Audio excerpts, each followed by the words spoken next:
We know, Tab, that Chicago, obviously, it's been a Bears town forever. Now, the Bears have not given them much to cheer about the last 40 years since the last Super Bowl, but how is the town reacting to what's been? I think people thought the Bears would be better hiring Ben Johnson and seeing what he could do with Caleb Williams, but to potentially be the best team in the NFC, not just the NFC North, that has to have people going nuts in Chicago right now.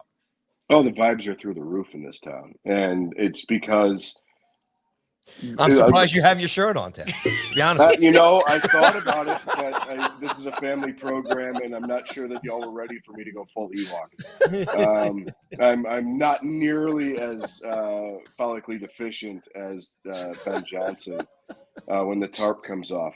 But no, I mean, look, Ben Johnson came in and said, look, it's going to be a process. We're going to build brick by brick this year. You're not getting the whole deal week one. They came out of the bye, and they've dominated since their bye week. And last year with Eberflus, the complete Titanic level gong show that it came out of the bye week, and it wasn't happening. It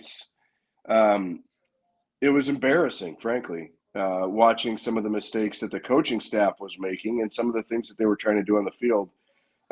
Just the thought process behind it was so flawed to anyone in the free world that it was embarrassing. This team's got a lot of confidence. It's got a lot of swagger, and they're rolling people.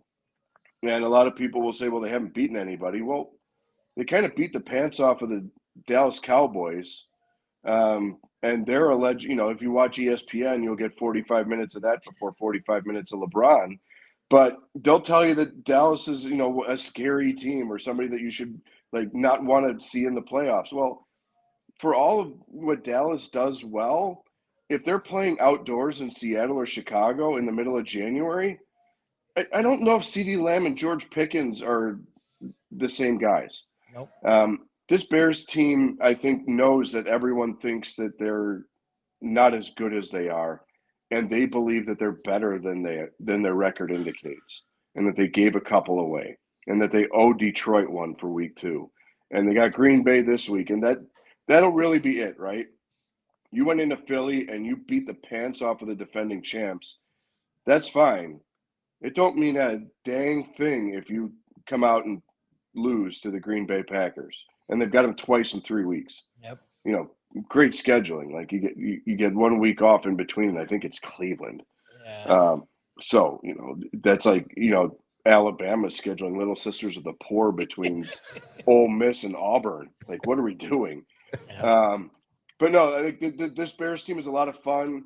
I think you see an upward trajectory, which I think is the most exciting part. Very similar to the Blackhawks in that regard. They've got young receivers. They've got young offensive linemen on the outside, the 2 tackles. But more than that, the front office went and fixed every glaring hole that they had. And all you want as a sports fan, I don't care if you're the Giants or the Jets or the Bears or the Lakers or the Oklahoma City Thunder or whoever, you want to see a front office that understands what's wrong with their team and actively works to address that. Yep. Like, if everyone tells you that you need a left-handed pitcher, at least a little college try here. Like, get off the couch and go make a phone call, see what you can do. Yeah. And the Bears went out and got an entirely new interior of their offensive line, and they're studs. They're all pro guys.